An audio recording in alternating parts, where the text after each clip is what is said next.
Tout le monde s'est entendu sur notre processus, donc il n'y aura personne qui va arriver en disant «le processus va trop vite». Certaines personnes vont peut-être trouver qu'on va trop vite parce que nous découvrons un problème au sujet duquel nous devons discuter, donc nous devons peut-être ralentir et peut-être passer de 4 rencontres à 7.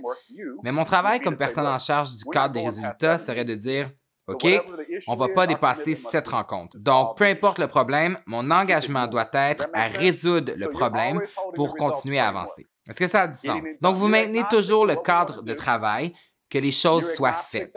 Ce qu'on veut faire n'a pas d'importance pour vous, ni comment on va le faire. Votre travail est de vous occuper de la sagesse du groupe et de vous assurer que le processus avance toujours. Maintenant que le cadre des résultats est complété, lorsque je parle du cadre des résultats, vous voyez, nous avons complété tous les trucs sur trouver du sens.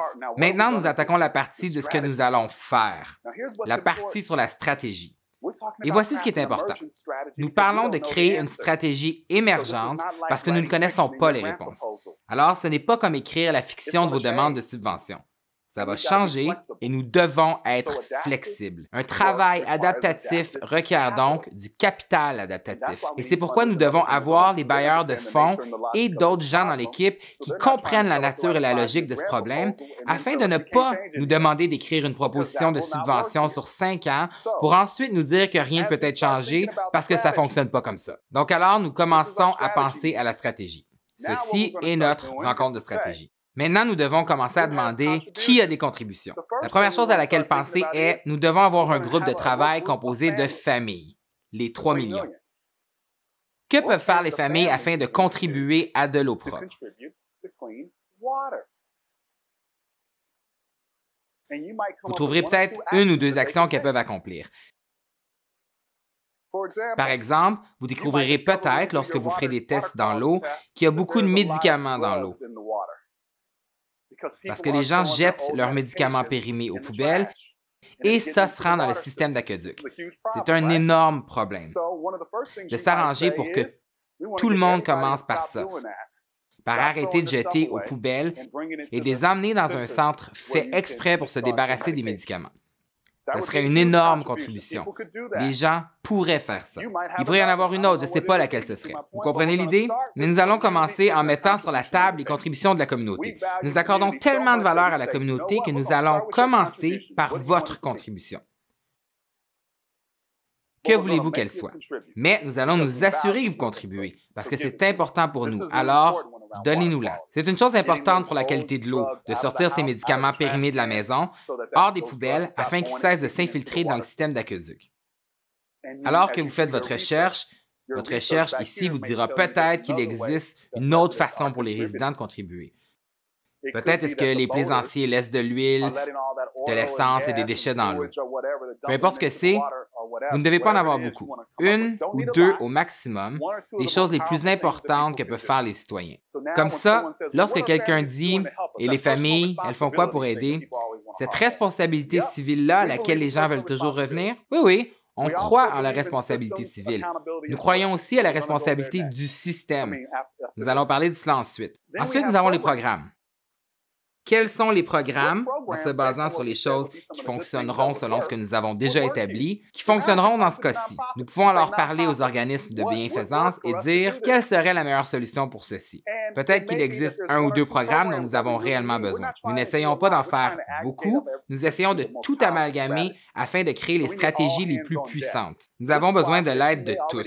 Alors c'est pourquoi tu peux déjà être en train de faire quelque chose ici, mais nous avons besoin de ton énergie ailleurs. Alors il faut être capable d'aller voir les bailleurs de fonds et de dire nous avons besoin de plus d'argent parce que nous devons réassigner ces gens sur les projets plus petits afin qu'ils se concentrent sur ceci puisque nous avons besoin de tout le monde. Ensuite, il y a les choses systémiques. Vous pourriez découvrir que du côté de l'environnement, vous avez des politiques qui laissent les gens miner dans des endroits où les ruissellements de la fracturation hydraulique se rendent dans les bassins d'eau. Alors, il faudra peut-être changer certaines politiques environnementales parce qu'elles contribuent à ça.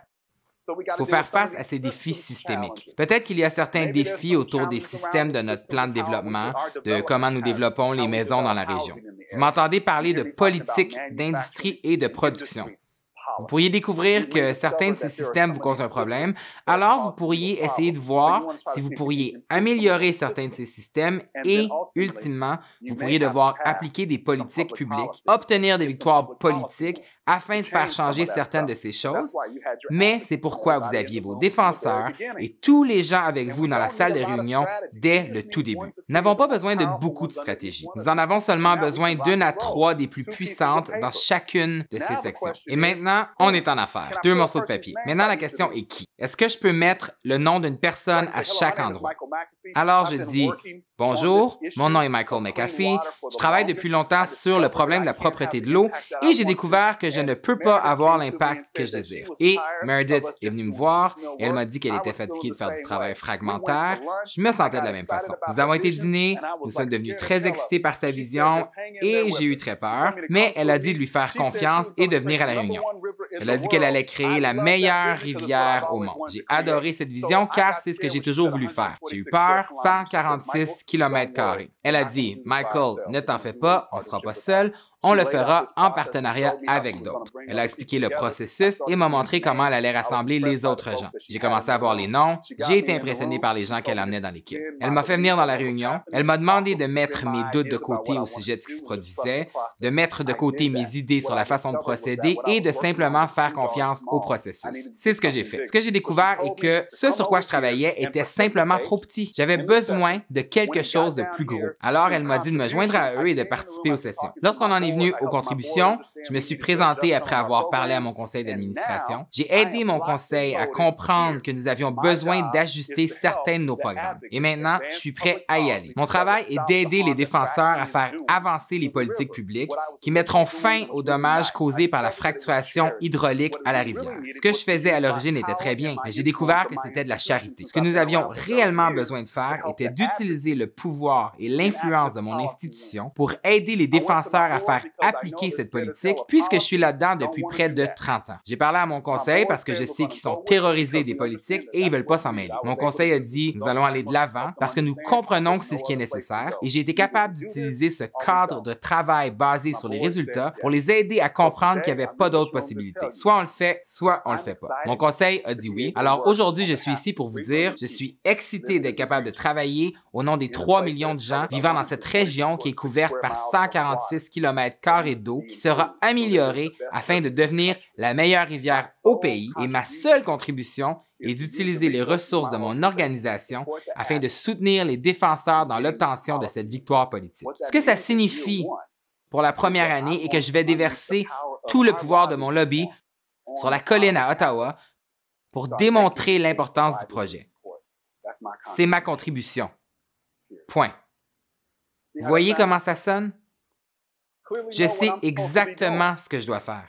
Vous voyez les politiques que je dois naviguer? Je ne peux pas juste sauter par-dessus la politique parce que je sais que mon conseil en a peur. Donc, j'ai besoin de temps pour y arriver et obtenir leur accord. Si un consultant avait fait le travail, vous auriez eu un document qui aurait été inutile parce que je n'aurais pas été capable de contribuer parce que mon conseil n'était pas avec moi. Nous n'avons ici que quelques feuilles de papier, mais c'est aussi notre demande de subvention. Vous comprenez? Vous n'avez même pas besoin de créer quoi que ce soit de nouveau maintenant. Vous avez une demande de subvention. Vous avez le besoin, vous avez ce que vous devez faire, vous avez les données ici et maintenant vous avez les stratégies ici avec les partenaires. La campagne de communication est écrite, la demande de subvention est écrite, les partenaires sont alignés. Maintenant, mon travail est d'aider ces partenaires à établir leur but d'une année à l'autre. De l'année 1 à 5, admettons que ce sera une campagne sur 20 ans, mais on peut au moins faire l'an 1 à 5 afin qu'ils sachent ce qu'ils doivent faire. Et ensuite, nous leur donnons une mesure de leur performance à chaque année, comme on ferait pour un employé. Nous avons créé un contenant étanche qui est responsable. Personne n'est là à dire des conneries. Ils savent ce qu'ils doivent faire quand ils se présentent dans la pièce. Vous voyez ce que je veux dire? Nous n'avons pas dû passer des années à définir l'impact collectif, nous n'avons pas dû passer des années à débattre la définition de l'eau propre, nous n'avons pas passé des années à perdre du temps avec des comportements d'évitement du travail. Nous n'avions qu'à nous assurer de l'étanchéité du contenant. Comment ce contenant sera-t-il organisé afin de faire quelque chose que nous n'avons pas été capables de faire dans le passé, soit d'atteindre des résultats à la mesure du projet? Et peut-on demeurer assez concentré pour nous habituer à travailler de la sorte, à apprendre à nous battre d'une façon saine, à susciter le conflit d'une façon saine, de nous tenir responsables les uns les autres de façon saine, de pouvoir ultimement prendre des décisions difficiles et de renvoyer quelqu'un de l'équipe s'il ne fournit pas de résultats et de survivre de cet événement, c'est ce que nous avons. Et maintenant, nous pouvons nous mettre au travail au sujet de l'apprentissage et de la réévaluation des stratégies au fil du temps et continuer à introduire de nouvelles personnes dans le travail. C'est le contenant que j'ai utilisé pour remporter Promised Neighborhoods. La dernière chose que je dirais avant la pause, c'est ceci. Lorsque j'ai dit « personne, rôle, système », c'est ce dont je parlais. Ne vous présentez pas avec une petite vision. C'est ce dont le monde a besoin maintenant. Ça ne sert à rien de regarder les données au niveau de la population. Oh, la rivière est sale. Et ensuite travailler sur 10 km². Ou de ne pas vouloir traiter les éléments des systèmes qui causent la pollution de l'eau. Vous comprenez? Vous n'allez pas vous attaquer à la fracturation hydraulique. Arrêtez de planter des arbres sur le bord de la rivière en prétendant que ça va aider. Parce qu'on fait ceci ou cela au lieu d'attaquer la vraie chose. Attaquez-vous au vrai problème. Ce que je dis ici, c'est qu'il faut se présenter. La justice sociale, c'est un combat. Il faut être capable de faire le vrai travail, de résoudre les problèmes, pas seulement les choses qui vous font paraître occupées et qui donnent l'impression que ça vous tient à cœur. L'eau propre demandera des contributions à tous les niveaux. Il faut être capable de mener les combats. Il ne s'agit pas d'être gentil. Il s'agit d'être respectueux, mais perturbateur, afin d'obtenir les résultats. Puis, vivre dans l'urgence.